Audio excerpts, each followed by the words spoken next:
This is just a quick book placement, product placement for my books under the author name Derek Hemingway. First, we have the first installment in The Human Saga, which is my epic trilogy of novellas about a future civilization of corporate fascism that is being invaded by an alien cult. We have The Mortician's Daughter, a dark fantasy set in Mesoamerica about a sorceress who blocks out the sun to create a kingdom of darkness and evil, full of ghosts and monsters. It's fucking awesome. Part 2 of the Human Saga, and then part 3.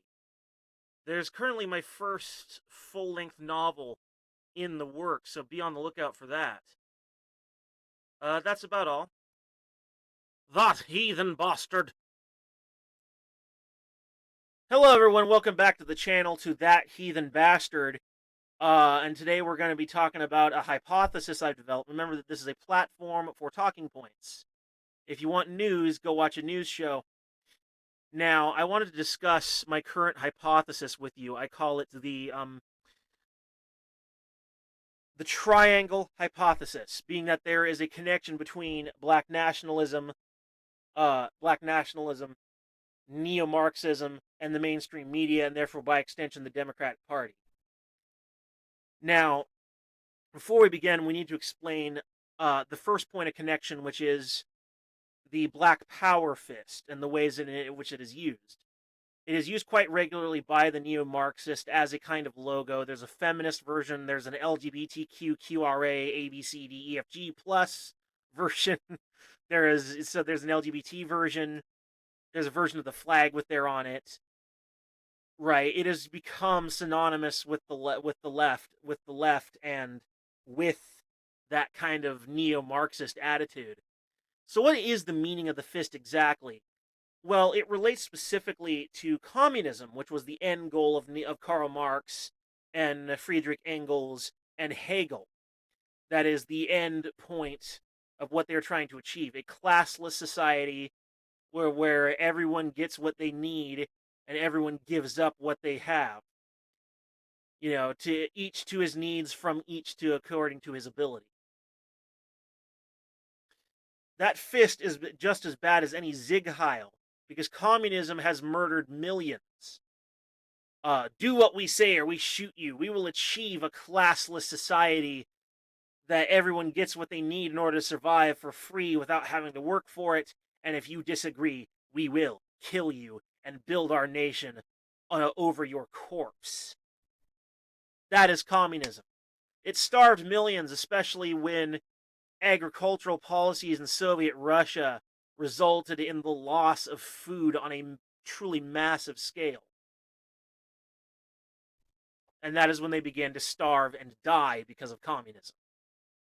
Because Marx's economic theories were naive. He did not know how to properly measure the value of a commodity, not even begin to understand. Every single economic expert has said just that. Tom Sowell, Milton Friedman, every major guy in economics has said Marx was naive, and that is why millions have died. That and the authoritarianism. They use the fist, proving a connection to Marxism because they use a common Marxist symbol. That is the first point of connection. Now, I wanted to say that BLM, yes, I'm going to say it, Black Lives Matter is actually a black nationalist movement, and that is therefore connected to socialism through black nationalism. To make my point very clear about the BLM being a black nationalist movement and therefore connection to the Black Power fist, which is the Communist Revolution fist. Now, we are going to discuss first melanin theory. Melanin theory is a pseudoscientific idea created by racist black nationalists. This is directed at all light-skinned peoples, like yours truly. This theory is a racist pseudoscientific idea that high levels of the pigment melanin give a person a multitude of special abilities, according to the theory, Melanin is present in nearly every organ of the human body, and the amount of it in the skin is correlated to the amount of it in other areas, especially the brain. Therefore, because melanin is present in higher levels in black skin than in white, black people are superior to white people. In fact, while people are considered degenerate albino mutants by the proponents of this theory. So they're fucking racists. They actually believe that melanin makes you kinder, gentler, and allows you to retain light in cell memory. And then the light converted into sound so you can hear the heartbeat of the universe. Like, yeah, they actually believe that. It's crazy. It's not just racist, it's fucking crazy. Like, this is not the kind of belief that comes out of a mind possessed of sanity, but rather insanity. This is crazy stuff. Okay? So, this is, of course, from Rational Wiki. This is from the Rational Wiki. This is a known fact. Now, from the Western Journal, or WJ, how do I connect this black nationalism to BLM? Through this theory. BLM leader exposed, calls whites subhuman genetically defective, says blacks are superhumans. Yusra Kogali, you may have known her, she's quite famous, is a woman who at one point had, as these things go, a fair amount of gravitas within the Black Lives Matter orbit, or so they say in this article. According to the Toronto Sun, she's the co-founder of Black Lives Matter Toronto, the organization's official chapter in Canada's largest city. She's also a poster child for why conservatives don't necessarily believe the transitional Black Lives Matter organization, as opposed to the lowercase 3-word construct, is a particularly representative movement.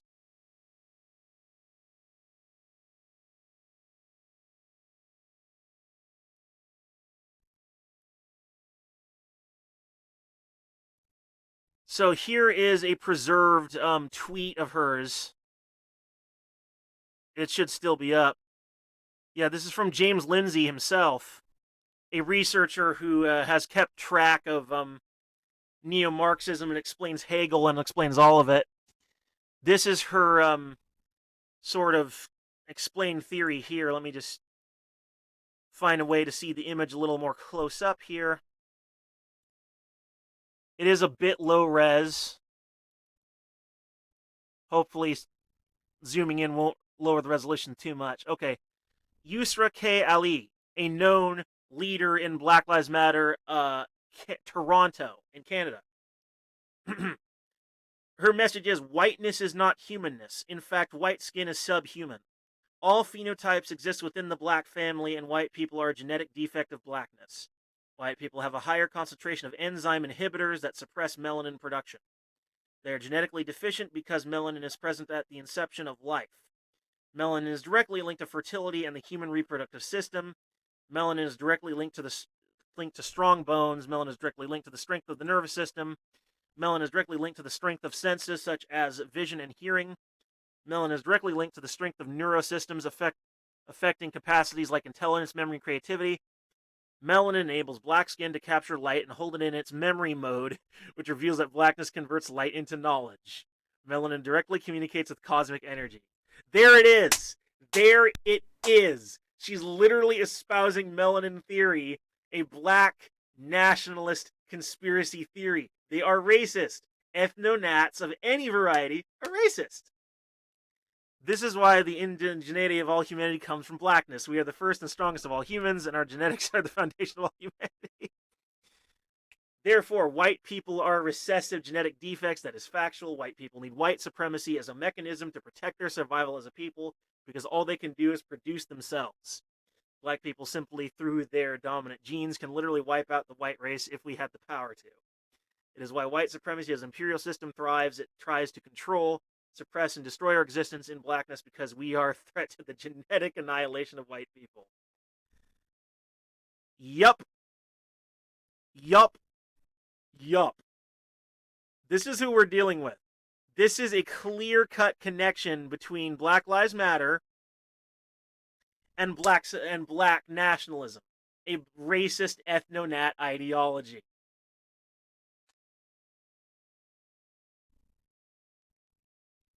That is a clear connection between that and BLM. That is undeniable.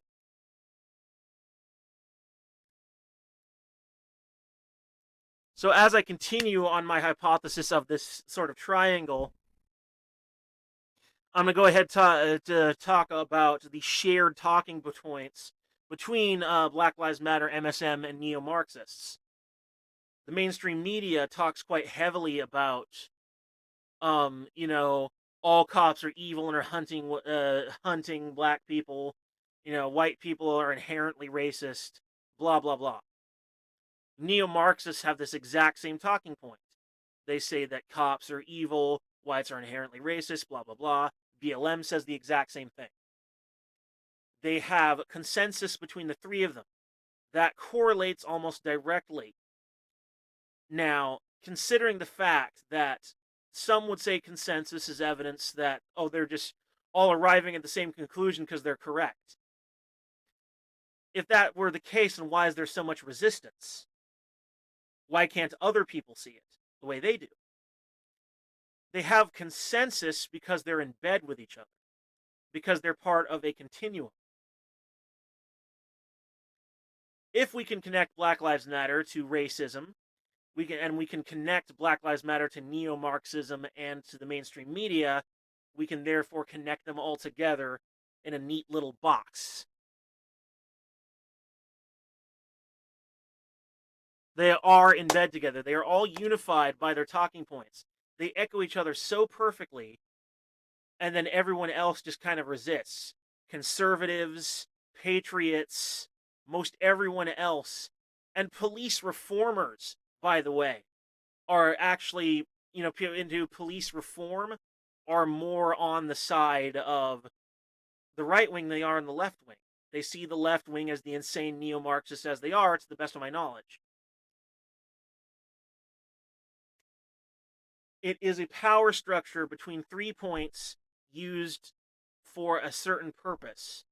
What is that purpose? Well, first let's talk about Kyle Rittenhouse. Now, here is the PolitiFact fact check, along with a joint article I'm going to be using concerning Kyle Rittenhouse. Claim Kyle Rittenhouse's mother drove him across state lines and dropped him off in the middle of a riot armed with an assault rifle in Kenosha.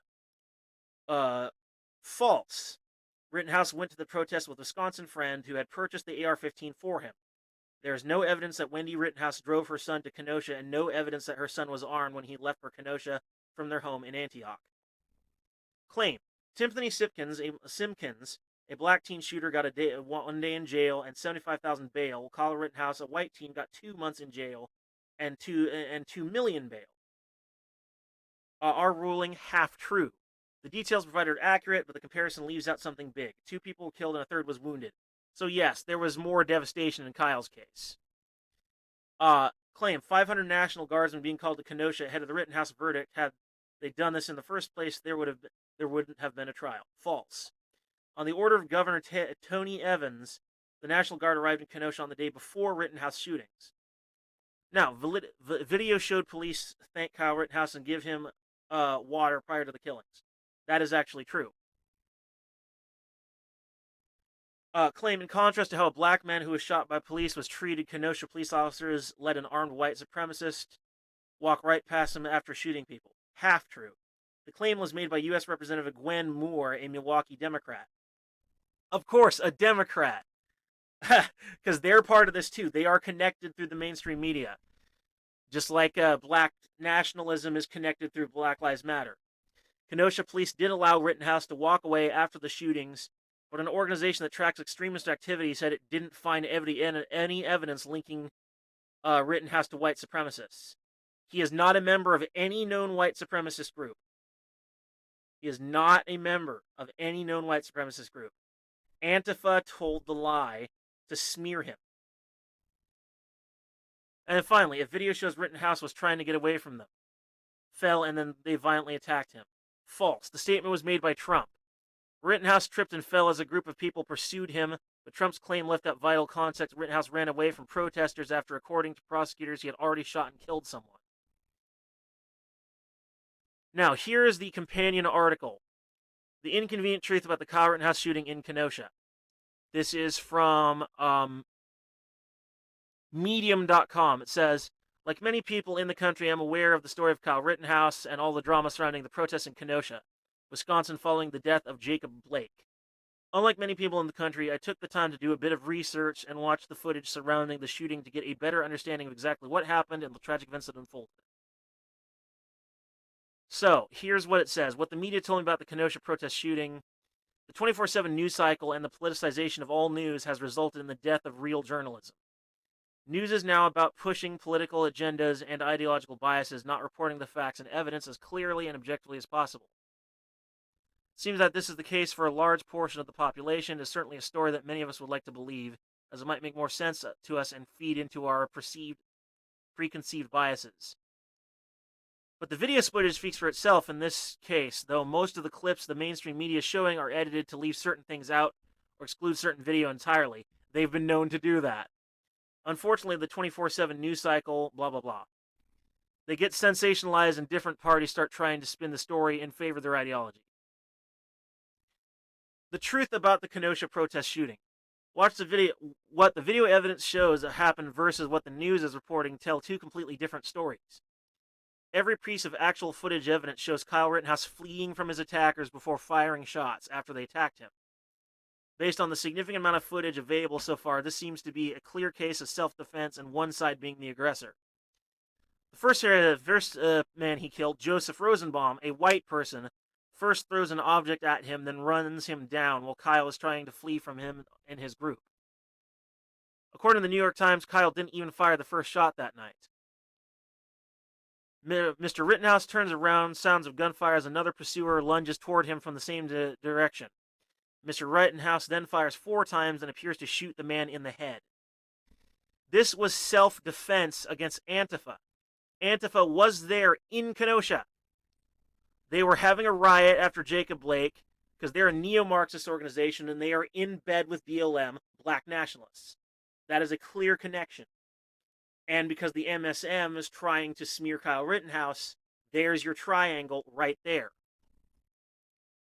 Now, further to the point, we also want to talk about Nick Sandmann.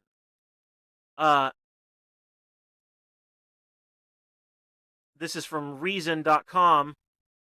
A year ago, the media mangled the Covington Catholic story. What happened next was even worse.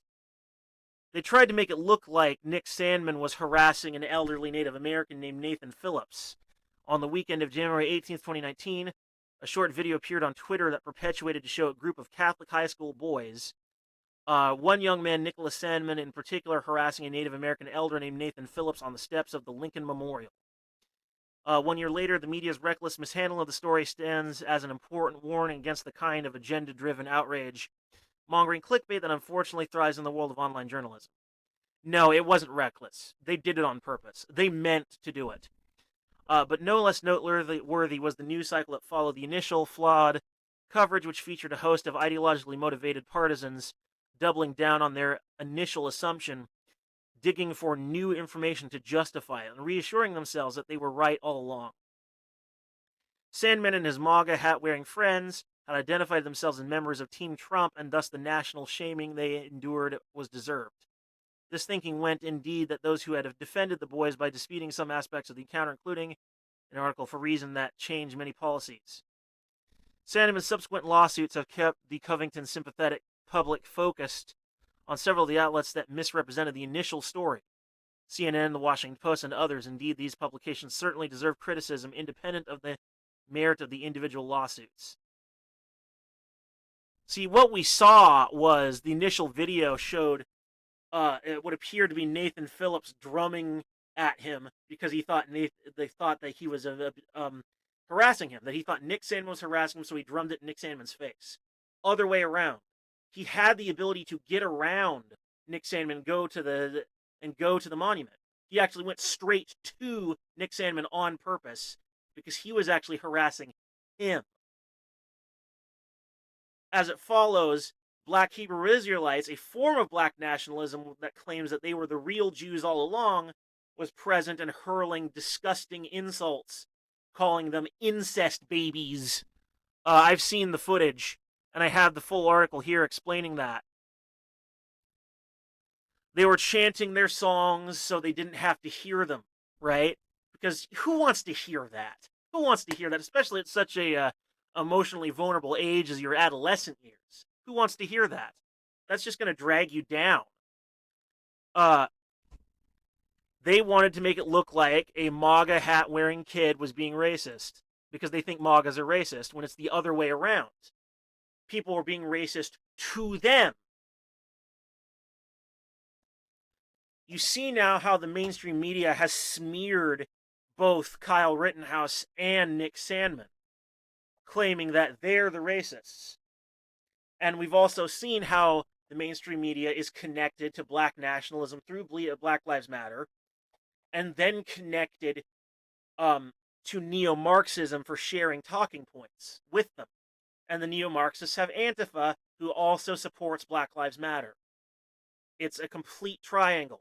They're all connected through various means. And as we've already seen, black nationalism is racist. They're ethno-nats. All ethno-nats are racist. There is no such thing as an ethno-nat ideology that isn't racist. They all are. So what exactly does this mean? Well, revenge racism. Black nationalism is fueling this. They want revenge on white people for past acts of racism, which were legitimately horrible. The KKK was terrible. Racism was terrible. Jim Crow was terrible. But so is revenge. An eye for an eye makes us all blind and toothless, but that is what they want. Melanin theory proves also not only are they racist, that they're probably also a cult. Black nationalist groups are cults. They cloister their members, they shelter them, and then they rewire their brains through authoritarian control. I would like to compare them to the BITE model sometime. I would like to see the result of that. I definitely believe their brains have been rewired, and they are seeking revenge for racism against white people.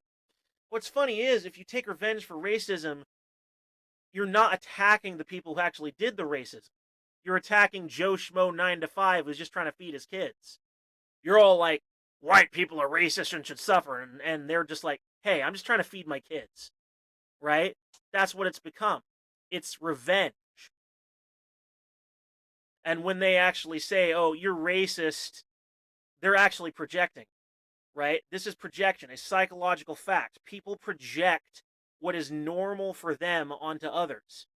The reason why they think you're racist is because they're racist.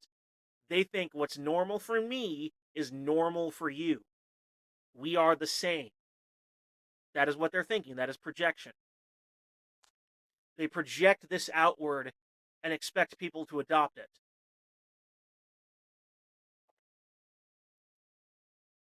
There is absolutely racism against white people. And I want to, again, show you the, or rather share with you, I downloaded this from the FBI hate crime statistic library.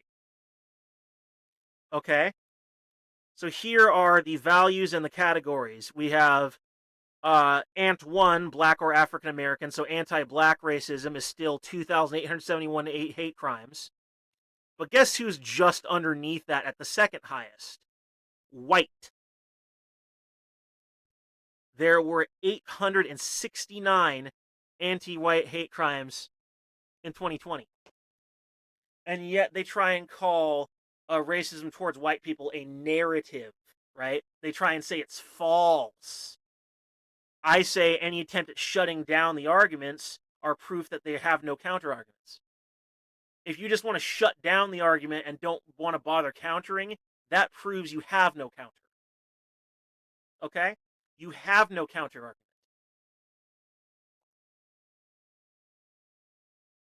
So I've just shared that with you. You can find the statistics yourself. You can look up FBI hate crime statistics 2020. Although when I was looking at the site, it was lagging behind a bit. But I imagine by the time you click the link, it should not be lagging. It was probably busy.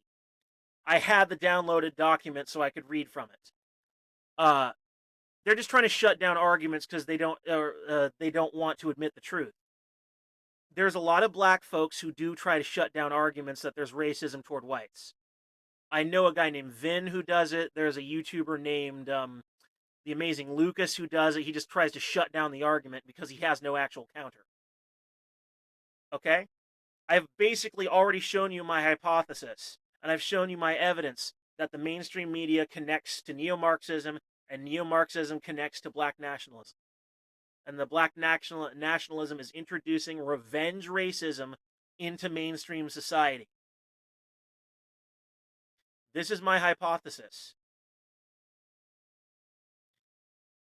Now, we don't actually know which sector of the black community is responsible for the hate crimes, but the participation in them is overwhelmingly black. It is not all black, but it is overwhelmingly so.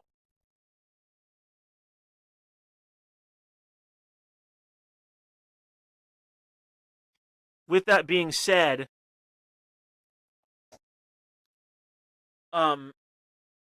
it kind of slips under the radar because the white population is so much larger, and the portion of people who actually experience racism as white is still small. It's a minority, so it slips under the radar, so no one notices. So as I think if the white population ever got smaller, the smaller it would get, the more noticeable it would become. But there you go. That is my strong hypothesis. I mean, try to question it. Try to debunk me. I'm willing to be challenged. But given the strength of the evidence I've presented, I'm not sure you honestly can. And why are they all in it? Well, the MSM, they want clickbait. They want shock content so they can get clicks and views and make their money and make their, gain their buzz. The black nationalists want revenge, and then the neo-Marxists want their revolution. They want their neo-Marxist revolution. The old Marxists wanted the working class, but the working class is now better off, so there's no reason to go for revolution. So they're trying to turn minorities of racial minorities, sexual minorities, gender minorities, and women as the new proletariat, and they're trying to create a revolution. And they're in bed with black racists, and they're in bed with the MSM and the Democratic Party. And it's all about revenge, which the neo-Marxists have identified whites as the new bourgeoisie, and so you got the whole deal. So yeah, try to challenge me. I don't think you'll be able to do it. I've done a pretty good job on my research. I'm pretty solid. I still need a little more evidence to take my hypothesis into a full-blown theory, because that's how the scientific method works. So anyway, with that being said, there will be a link in the description below to my books. Please buy, download, read them, and as always, choose peace.